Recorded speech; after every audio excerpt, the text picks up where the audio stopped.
என்னிடம் யாசகம் பெற்ற ஒரு நபர்தான் இந்த ராமலிங்கம் சந்திரசேகரன் அவர்கள். நான் கௌரவமாக அவரை கூற வேண்டிய ஒரு சூழலில் அவர் அதனை இழந்து விட்டார். ராமலிங்கம் சந்திரசேகரன் என்ற ஒரு நபர் பொதுவாக நான் கூற வேண்டும், மேதின காலங்களில் போஸ்டர் ஒட்ட வந்திருப்பாரே தவிர அவர் ஒரு அரசியல் தலைவராக ஒருபோதும் அவர் இருந்தது கிடையாது. மஹிந்தவிடம் சென்று யுத்த வெற்றிக்காக பால் சோறு சாப்பிட்டவர்கள். நாங்கள் பால் சோறு சாப்பிடவில்லை. நாங்கள் மஹிந்த ராஜபக்ச அவர்களுக்கு சொன்னோம், நாங்கள் பால் சோறு சாப்பிடுவதானால் தமிழ் மக்களுடைய பிரச்சனை தீர்க்கின்ற பொழுது கௌரவ ராமலிங்கம் சந்திரசேகரன் அவர்களுக்கு வரலாறு தெரியாது, அரசியல் தெரியாது, அவர் பேசுகின்ற மொழி அவருக்கே தெரியாது. இந்த சூழலில் அவர் ஏனையவர்களை பார்த்து கூறக்கூடாது. நான் இடதுசாரி தலைவர்களில் இன்று சிரேஷ்ட தலைவர்கள் ஒருவராக யாழ்ப்பாண மக்கத்தில் வாழ்ந்து கொண்டிருக்கிறேன். நடராஜர் சிலையை லண்டனில் இருந்த ஒரு அம்மையார் ஏறக்குறைய 20 லட்சம் பெறுமதியான செலவில் எங்களுக்கு சிலையை அன்பளிப்பு செய்திருந்தார். அந்த சிலையை நல்ல நோக்கத்திற்காக, நடராஜர் சிலையை வைப்பதல்ல பிரச்சனை, நடராஜர் சிலையை வைப்பதற்காக உலகம் அதற்கான வேலையை தொடர்ந்து செய்யும். இந்த ராமலிங்கம் அவர்களும் செய்ய வேண்டிய சூழல் உருவாகும். பகிரங்க விவாதத்துக்கு நான் இவரை அழைக்கின்றேன். அரசியல் ரீதியாக அது தமிழ் மொழியாக இருக்கட்டும், அல்லது சிங்கள மொழியாக இருக்கட்டும், அல்லது ஆங்கில மொழியாக இருக்கட்டும், தமிழர்கள் ஒரு காலத்திலும் இல்லாத அளவுக்கு 76 வருடங்களுக்கு பின்பு ஒரு வாக்களித்தார்கள். ஒரு நம்பிக்கையுடன் ஒரு இடதுசாரி அரசாங்கம், ஒரு வர்க்க ரீதியான அரசாங்கம். யாழ்ப்பாணத்தில் தமிழர்கள் வாக்களித்தவர்கள் வென்றுவிட்டார்கள், தமிழர்கள் படுதோல்வி அடைந்து விட்டார்கள். இதுதான் உண்மை. தமிழர்களை தோற்கடித்த பெருமை இந்த யாழ்ப்பாணத்தில் வென்றவர்களையே சாரும். ஸ்ரீ காளிமாதா ஜோதிடம் உலக புகழ்பெற்ற ஜோதிடர் பண்டித் மகாராஜா. காதல், கல்யாணம், உத்தியோகம், வியாபாரம், கல்வி, குழந்தை பாக்கியம் மற்றும் மந்திர சூனிய பிரச்சனைகளுக்கு நிரந்தர தீர்வு. முதலாவதாக உங்கள் அனைவருக்கும் வணக்கம். இந்த பத்திரிகையாளர் மகாநாட்டில் கலாநிதி சிதம்பரம் மோகன் ஆகிய நான் இந்த பத்திரிகையாளர் மகாநாட்டில் பேசுவதற்கான ஒரு காரணம், கடந்த 2 தினங்களுக்கு முன்பதாக பாராளுமன்றத்திலே கௌரவ பாராளுமன்ற உறுப்பினர் அர்ஜுனா ராமநாதன் அவர்கள் கௌரவ கடற்தொழில் அமைச்சர் ராமலிங்கம் சந்திரசேகரன் அவரிடம் ஒரு கேள்வி எழுப்புகிறார். யாழ்ப்பாண பலாலி சர்வதேச விமான நிலையத்திலே நடராஜர் சிலையை வைப்பதற்கு நீங்கள் எதிர்ப்பு என்று கூறுகிறார்கள், இதற்கு உங்களுடைய பதில் என்ன என்று. அதற்கு ராமலிங்கம் சந்திரசேகரன் அவர்கள் ஒரு பொறுப்பற்ற விதத்தில் பதில் சொல்லுகிறார். தனக்கும் அதற்கும் எந்த விதமான சம்பந்தமும் இல்லை, ஒரு கடுகள வேணும் அதற்கு சம்பந்தமில்லை, எனக்கு எதிர்ப்பும் இல்லை என்று கூறுவதோடு கூறுகிறார். இதற்கான அந்த சிலை சம்பந்தமாக கனடாவில் இருக்கும் ஒரு நபர் தன்னுடன் கதைத்ததாகவும் அதற்கு பின்பு எந்த தொடர்பும் இல்லை என்று கூறுகிறார். ஆனால் இந்த நாட்டின் ஒரு அமைச்சரவையில் இருக்கின்ற ஒரு கௌரவ அமைச்சர் அவர்கள் பாராளுமன்றத்தை தவறாக வழிநடத்துவாரே ஆனால், சர்வதேச மத்தியில் ஒரு இனத்துக்கு மத்தியில் அவர் பொய் பேசுவாரே ஆனால் அவர் தன்னுடைய பதவியை ராஜினாமா செய்ய வேண்டும். அதுதான் ஜனநாயகத்தினுடைய உண்மையான தத்துவார்த்தம். அந்த வகையில் கௌரவ ராமலிங்கம் சந்திரசேகரன் அவர்கள் அரசியலிலே எதுவுமற்ற ஒரு மனிதனாக, ஒரு யாசகனாகவே என்னுடைய பார்வையில் தெரிகிறார். நான் கூற வேண்டிய கட்டத்தில் இருக்கின்றேன். அர்ச்சுனா ராமநாதன் அவர்களுடைய ஒரு பதிலுக்கு அவர் கூறுகிறார், இந்த விடயத்தை, இந்த நடராஜர் சிலை சம்பந்தமாக பேசியவர் பல கட்சிகளில் இருந்தவர், அவருடைய பெயர் சுப்பிரமணியம் என்று. மிகவும் வெட்கமான ஒரு விடயம். என்னிடம் யாசகம் பெற்ற ஒரு நபர்தான் இந்த ராமலிங்கம் சந்திரசேகரன் அவர்கள். நான் கௌரவமாக அவரை கூற வேண்டிய ஒரு சூழலில் அவர் அதனை இழந்து விட்டார். நான் லங்கா சமாஜவாத கட்சியே என்னுடைய பல்கலைக்கழகம். லங்கா சமாஜவாத கட்சியிலிருந்து நான் தலைவராக இருந்தவன். அந்த கட்சியில் ஒரு பகுதியில் எங்களை கட்சியிலிருந்து நீக்கிய பொழுது கலாநிதி விக்ரம்பாகு, வாசுதேவ நாணயக்கார, நான், போல் டேவிட், திலகசிறி, பல பேர், பரிஸ்டர் அண்ணாமலை எல்லாம் சேர்ந்து 77-78 ஆண்டு காலத்தில் நவசமாஜவாத கட்சியை ஆரம்பித்தோம்.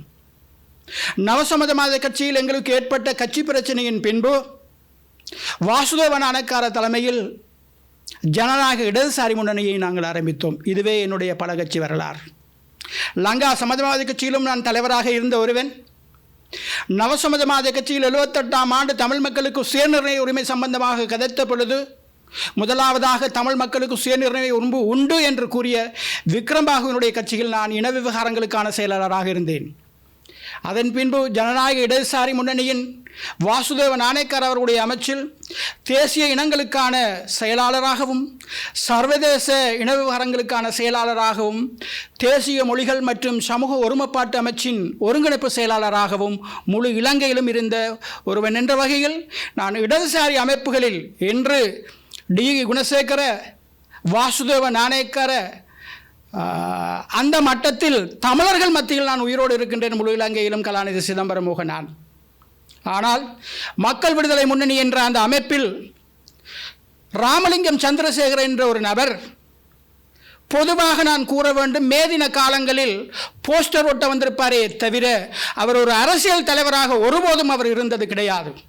அவ்வாறு இருந்திருப்பாரே ஆனால் மக்கள் விடுதலை முன்னணியில் தமிழ் மக்களுடைய பிரச்சனையை அவர் தீர்ப்பதற்கு அவர் நியாயமான நடவடிக்கைகளை அவர் கையாண்டிருக்க வேண்டும். அதனை அவர் செய்யவில்லை. இன்று மக்கள் விடுதலை முன்னணியின் உயிரோடு இருக்கும் தலைவர்களாக ராஜா விஜயசிங்க அவர்களும் லயனல் போப்பகே அவர்களும் என்னை அறிந்தவர்கள். இவர்களெல்லாம் தலைவர்களாக இருக்கின்ற பொழுது கௌரவ அனுரகுமார திசாநாயக்க அவர்கள் இந்த நாட்டின் ஜனாதிபதியாக வந்திருக்கிறார். பிரதம மந்திரி அவர்கள் வந்திருக்கின்றார்கள். டில்வின் சில்வா அவர்கள் எல்லாம் இருக்கிறார்கள். அவர்கள் எல்லாம் சிங்களவர்களான போதிலும் என்னை அறிந்தவர்கள். ஆனால் இந்த ராமலிங்கம் சந்திரசேகரம் என்ற இந்த அமைச்சர், அவர் தான் பிறந்த உடப்புசல்லாவை என்ற தோட்டத்தில் கம்பஹா என்ற அந்த கம்பாயம் என்ற தோட்டத்து மக்கள் இன்னும் தங்களுடைய லயன் கூரைகளிலே மணலை அடுக்கி வைத்துதான் வாழ்ந்து கொண்டிருக்கிறார்கள். அந்த மக்கள் மிகவும் பாவமாக வாழ்ந்து கொண்டிருக்கிறார்கள். 200 வருடங்களுக்கு பின்பும் கூட இவருடைய ஆட்சியிலும் அந்த மக்கள் தங்களுடைய கூரையில் மண்ணை கட்டி கொண்டிருக்கிறார்கள். இதனை புரியாத ராமலிங்கம் சந்திரசேகரன் கௌரவ அமைச்சர் என்று கூறிக்கொண்டு வடமாகாணத்திலே வந்து இன்று கடற்தொழில் அமைச்சராக தன்னை வேடம் போட்டுக் கொண்டிருக்கிறார். வேறு வழியின்றி அவருக்கு கடலுக்கும் கிணறுக்கும் குளத்துக்கும் நீர்நிலைக்கும் வித்தியாசம் தெரியாத ஒரு மனிதன் மற்றவர்களை இன்று விமர்சனம் செய்து கொண்டிருக்கிறார். மிகவும் கவலையானது. மலையக மக்களையும் ஏமாற்றி, ஈழத்தமிழர்களையும் ஏமாற்றி, சிங்கள மக்களையும் ஏமாற்றி இன்று வயிறு வளர்க்கின்ற ஒரு யாசகனாகவே அவர் இருந்து கொண்டிருக்கிறார். ஆகவே நாங்கள் வெட்கப்பட வேண்டும்.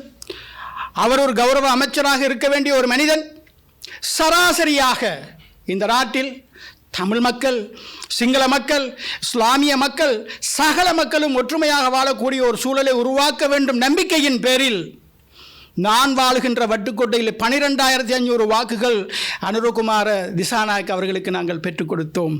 அனுரகுமார திசாநாயக் இந்த நாட்டில் ஒரு வரலாற்றிலே மீண்டும் ஒரு முறை ஒரு மாற்றுத் தலைமைத்துவம் வர வேண்டும் என்று நாங்கள் தோல்வி அடைந்து விட்டோம் கௌரவ ராமலிங்கம் சந்திரசேகரன் அவர்களால். இது ராமலிங்கம் சந்திரசேகரன் அவர்களுக்கு அல்ல பாதிப்பு. எந்த மேலாதிக்க அரசாங்கங்களெல்லாம் தோற்கடிக்கப்பட வேண்டும் என்று நாங்கள் நினைத்தோமோ, எந்த முதலாளித்துவ சக்திகளெல்லாம் அழிய வேண்டும் என்று நினைத்து நாங்கள் சிகப்பு கொடி பறக்கிறது என்று நினைத்தோமோ, ஆனால் இனிவரும் யுகத்தில் கூட இந்த சிகப்பு கொடியை பறக்கவிட முடியாத ஒரு சூழலை வடமாகாணத்தில் உருவாக்கி வைத்து விட்டார் எங்களுடைய கௌரவ ராமலிங்கம் சந்திரசேகரன் அவர்கள். ஒரு காலத்தில் கந்தையா என்ற ஒரு பாராளுமன்ற உறுப்பினர் இருந்தார். வி பொன்னம்பலம் இருந்தார். கார்த்திகேஸ் மாஸ்டர் இருந்தார். காராளசிங்கம் இருந்தார். வைத்திலிங்கம் இருந்தார். ஏன் இன்றும் கூட செந்தில் இருக்கிறார். நாங்கள் எல்லோரும் இருக்கிறோம். நாங்கள் இடதுசாரிகள்.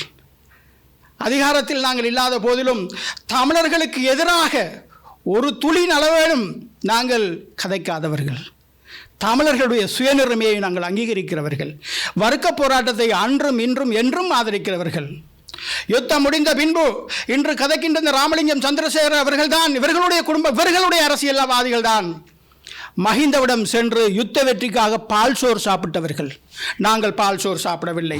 நாங்கள் மஹிந்த ராஜபக்ச அவர்களுக்கு சொன்னோம், நாங்கள் பால் சோறு சாப்பிடுவதானால் தமிழ் மக்களுடைய பிரச்சனை தீர்க்கின்ற பொழுது, தமிழர்களுடைய அரசியல் தீர்வு காணுகின்ற பொழுது நாங்கள் எல்லோரும் ஒன்றாக பால் சோறு சாப்பிடுவோம் என்று கூறி பால் சோறு சாப்பிடாதவர்கள் நாங்கள். அவ்வாறு பால் சோறு சாப்பிட்டவர்கள். அது மட்டுமில்லை, வவனியாவிலிருந்து வீரவன்ச தலைமையில் தமிழர்களை கடுமையான சண்டை காலத்தில் வவனியாவுக்கு துரத்திய பொழுது எதிராக நின்றவர்கள் நாங்கள். ஆகவே கௌரவ ராமலிங்கம் சந்திரசேகரன் அவர்களுக்கு வரலாறு தெரியாது, அரசியல் தெரியாது, அவர் பேசுகின்ற மொழி அவருக்கே தெரியாது. இந்த சூழலில் அவர் ஏனையவர்களை பார்த்து கூறக்கூடாது, நான் இடதுசாரி தலைவர்களில் இன்று சிரேஷ்ட தலைவர்கள் ஒருவராக யாழ்ப்பாண மக்கத்தில் வாழ்ந்து கொண்டிருக்கிறேன். அது மாத்திரமல்ல, தென்னிலங்கையில் 68,000 சிங்கள இளைஞர்கள் கொலை செய்யப்பட்ட பொழுது எவருமே பயந்திருந்த சூழலில் அன்று 68,000 சிங்கள இளைஞர்களுக்காக ஜெனீவா செல்வதற்காக மஹிந்த ராஜபக்ச அவர்கள் ஸ்ரீலங்கா சுதந்திர கட்சியின் தலைவராகவும் நவசமதமாஜ கட்சியின் சார்பில் வாசுதேவ நாணயக்கார அவர்களும் செல்லுகின்ற பொழுது அந்த காலத்தில் அந்த பயில் கோப்புகளை விமான நிலையத்துக்கு கொண்டு செல்ல முடியாது. அந்த விமான கோர்ப்புகளை கொண்டு செல்வதற்கு ஒரு காலத்தில் தினகரனில் இருந்த ராமமூர்த்தியும் நானும் சென்றிருக்கிறோம். ஆகவே இவர்களை அன்று ஐக்கிய தேசிய கட்சியின் கொலைகார கும்பலிடமிருந்தும் காப்பாற்றியவர்கள் நாங்கள். ஆகவே மக்கள் விடுதலை முன்னணி 100% இடதுசாரிகளாகவோ அல்லது ராமலிங்கம் சந்திரசேகரன் அவர்கள் இடதுசாரி வழிவந்தவராகவோ இல்லை. இவர்கள் எல்லாம் உண்மையாய் உணர்ந்து கொண்டு எதிர்காலத்திலாவது இவர்கள் இடதுசாரிகளாக வளர வேண்டும்.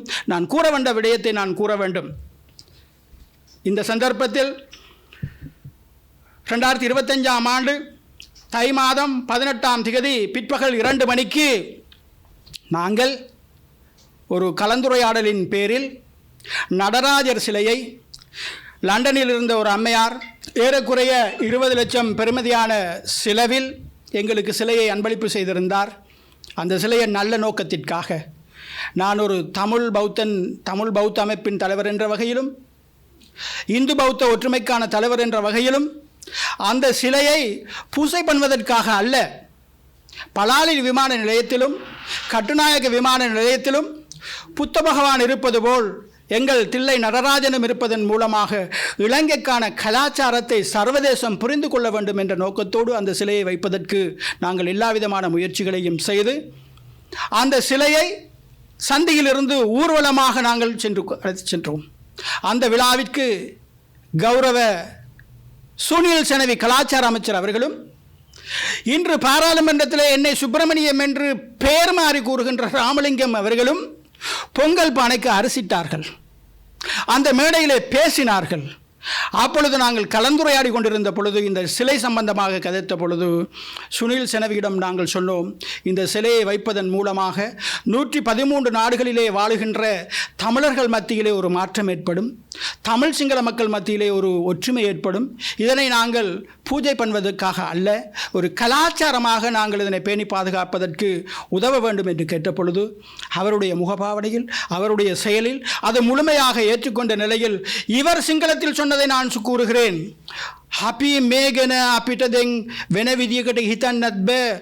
අපි ආගමන වන රටක් හදන්න උත්සාහ කරපු ගණ්ඩායම නිසා මේ වෙලාවේ මේක තියාගන්න දෙයක් මට එකඟ වෙන්න බෑ කියලා இவர் சொன்னார். இவ்வாறான ஒரு மதசார்பற்ற நாடை உருவாக்குகின்ற இந்த சூழலில் நாங்கள் இந்த சிவன் சிலையை வைப்பதற்கு எனக்கு அதில் உடன்பாடு இல்லை என்பது போல் கூறியவுடன் சாட்சியாக டாக்டர் சாமேந்திர விக்ரமராஜ், எங்களுடைய மீகாஜேந்திர ஸ்ரீ விமலகிமி யாழ்ப்பாண சுவாமிகள் நாகவிகாரி தலைமை பீடாதிபதி அவர்கள், கலாநிதி கந்தையா சிவராஜா, நாங்கள் எல்லோரும் அந்த கலந்துரையாடலில் இருந்தோம். இதுதான் யதார்த்தம், இதுதான் உண்மை. நடராஜர் சிலையை வைப்பதல்ல பிரச்சனை. நடராஜர் சிலையை வைப்பதற்காக உலகம் அதற்கான வேலையை தொடர்ந்து செய்யும். இந்த ராமலிங்கம் அவர்களும் செய்ய வேண்டிய சூழல் உருவாகும். ஆனால் கௌரவ அமைச்சராக இருந்து கொண்டு அவரே தன்னுடைய கையால் பொங்கல் பானைக்கு அரிசியை இட்டுக்கொண்டு பொய்யை பேசுவதன் மூலமாக வடக்கு தமிழர்கள் மத்தியில் தன்னுடைய தலையில் மண்ணையும் அள்ளி போட்டுக்கொள்கிறார். இதுதான் யதார்த்தம். ஆகவே இந்த சந்தர்ப்பத்தில் நான் கூற வேண்டும், இதன் உண்மைத்தன்மையை அவர் ஏற்றுக்கொண்டு உடனடியாக நடராஜர் சிலையை வைப்பதற்கு தானே முன்னின்று செயல்பட வேண்டும். இல்லை, அதற்கான பரிகாரத்தை அவர் சொல்ல வேண்டும். நாங்கள் மாண்புமிகு ஜனாதிபதி அவர்களுடன் இவர் சம்பந்தமாக நாங்கள் கதைப்போம். அனுரகுமார ஜனாதிபதி அவர்கள் இவருடைய ஜனாதிபதி அல்ல, இந்த நாட்டினுடைய ஜனாதிபதி. அவரிடம் நாங்கள் கதைப்போம். தமிழ் மக்களுடைய பிரச்சனை சம்பந்தமாக அவரிடம் நாங்கள் கடிதம் மூலமாக அனுப்பியிருக்கிறோம். கடிதத்தை நாங்கள் ஜனாதிபதிக்கும் அனுப்பியிருக்கிறோம். ஆகவே இந்த சூழலில் ஒரு பொறுப்பான அமைச்சர் என்ற வகையில் ஒரு பாராளுமன்றத்தை தவறாக வழிநடத்தியதுடன் பாராளுமன்றத்தில் ஒரு பொய்யான செயலை கூறியதன் மூலமாக கௌரவமாக இவர் பாராளுமன்றத்தில் இருக்கக்கூடிய எந்த அருகதையும் தகுதியுமற்ற நிலையில், தமிழர்களுடைய மீனவர் பிரச்சனையை தீர்க்க முடியாத நிலையில், தமிழர்களுடைய காணி பிரச்சனையை தீர்க்க முடியாத நிலையில், தமிழர்களுடைய அரசியல் பிரச்சனையை தீர்க்க முடியாத நிலையில், இறுதியாக தமிழர்கள் வணங்குகின்ற கௌரவிக்கின்ற ஒரு நடராஜர் சிலையை வைக்க முடியாத நிலையில் பாராளுமன்றத்தில் இவர் உளறி கொண்டிருப்பதன் மூலமாக அரசியல் யாசகனாக இவர் இருப்பதனை விட்டுவிட்டு இவர் தன்னுடைய பதவியை ராஜினாமா செய்ய வேண்டும். இதுவே மக்கள் விடுதலை முன்னணிக்கும் தேசிய மக்கள் சக்திக்கும் செய்கின்ற நன்றிக்கடனாக அமையும். இல்லையேல் பகிரங்க விவாதத்துக்கு நான் இவரை அழைக்கின்றேன். அரசியல் ரீதியாக அது தமிழ் மொழியாக இருக்கட்டும், அல்லது சிங்கள மொழியாக இருக்கட்டும், அல்லது ஆங்கில மொழியாக இருக்கட்டும், எந்த மொழியில் வேண்டுமானாலும் இவரோடு நான் வாதிக்க தயாராக இருக்கின்றேன். காரணம், இவர் பேசுகின்றது இவருக்கு விளங்காத ஒரு சூழல் இருக்கின்றபடியினால் சில நேரங்களில் நல்ல தமிழர்கள் அவருடைய தமிழை மொழிபெயர்த்து கூற வேண்டும். யாழ்ப்பாண தமிழர்களுக்கு அவருடைய தமிழ் யாழ்ப்பாண தமிழ் மக்களுக்கு விளங்கவில்லை. அதற்கு காரணம் பிரதேச தமிழும் அல்ல, அல்லது வரலாற்று ரீதியான பிழையும் அல்ல, அவர் விளங்காத ஒரு மனிதராக இருக்கின்றார். தயவு செய்து கௌரவ அமைச்சர் ராமலிங்கம் சந்திரசேகரன் அவர்களை நான் பகிரங்கமாக கேட்கின்றேன். நீங்கள் உண்மையான தோழராக இருந்தால் தயவு செய்து do a wrong but don't say no, பிழையை ஒத்துக்கொண்டு அந்த சிலையை வைப்பதற்கான நடவடிக்கையை நீங்களே மேற்கொள்ள வேண்டும் என்று கூறுகிறேன். நான் இந்த சந்தர்ப்பத்தில் கூற வேண்டும், அவர் காலையிலே கச்சேரி வீதியிலே ஒரு அரசியலும், மாலை நேரங்களிலே வேம்படி வீதியிலே ஒரு அரசியலும், இரவு நேரங்களிலே குருநகரில் ஒரு அரசியலும், கொழும்பிலே கோட் சூட்டுடன் ஒரு மேலைநாட்டு அரசியலும் செய்வதை விட்டுவிட்டு தயவு செய்து அவர் பொங்கல் பானையிலே அரசியிடுகின்ற இந்த நான் படத்தை நான் காட்டுகிறேன். யதார்த்தத்தை புரிந்து கொள்ளுங்கள், இதுதான் உண்மை. அது மாத்திரமல்ல, அவருடன் கலாச்சார அமைச்சர் சுனில் செனவி இருக்கின்ற படத்தையும் நான் காட்டுகிறேன். இதெல்லாம் இந்த சமூகம் உணர வேண்டும், இந்த நாடு உணர வேண்டும். தனிப்பட்ட முறையில் அவருக்கும் எனக்கும் எந்த விதமான பிரச்சனையும் கிடையாது. நான் ஒரு இடதுசாரி. ஆகவே இந்த அரசாங்கத்திற்கு ஏற்படுகின்ற வடுக்களில் எனக்கு பார்க்கும்போது கவலையாக இருக்கிறது. ராமலிங்கம் இடதுசாரியா என்று ஒரு கேள்விக்கிணை எனக்கு எழும்புகிறது. தயவு செய்து அவர் புரிந்து கொள்ள வேண்டும், தமிழ் மக்களுடைய உண்மையான நிலைமையை புரிந்து கொள்ள வேண்டும். தமிழர்கள் ஒரு காலத்திலும் இல்லாத அளவுக்கு 76 வருடங்களுக்கு பின்பு ஒரு வாக்களித்தார்கள், ஒரு நம்பிக்கையுடன்.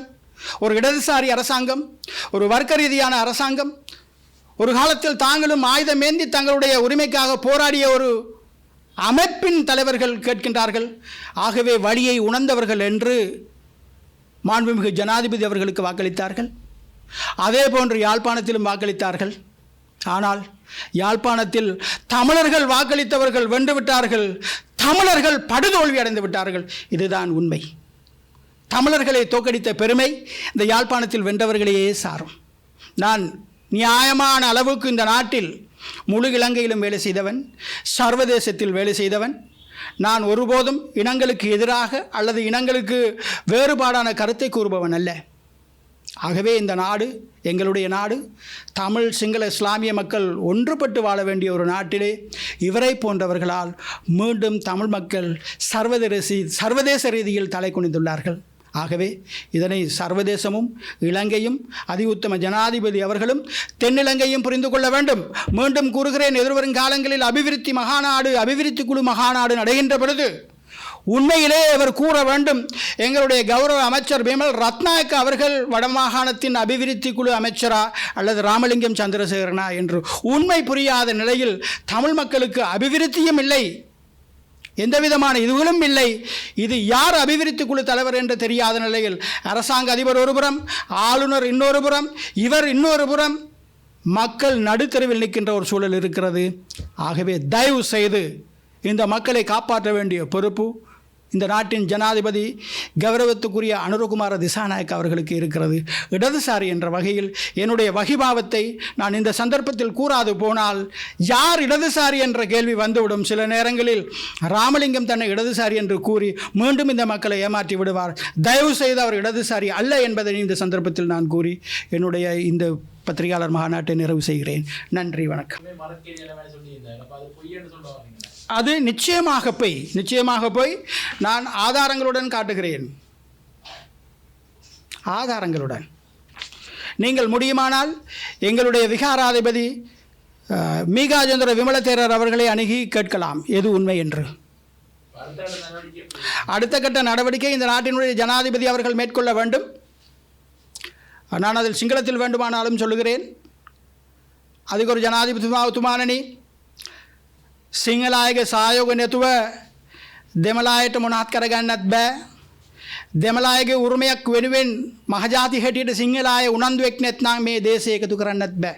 ඒ නිසා ගරු ජනාධිපතිතුමනි ඔබතුමාගේ කාලයක් වාසනාව වේවා කියලා අපි ප්‍රාර්ථනා කළා.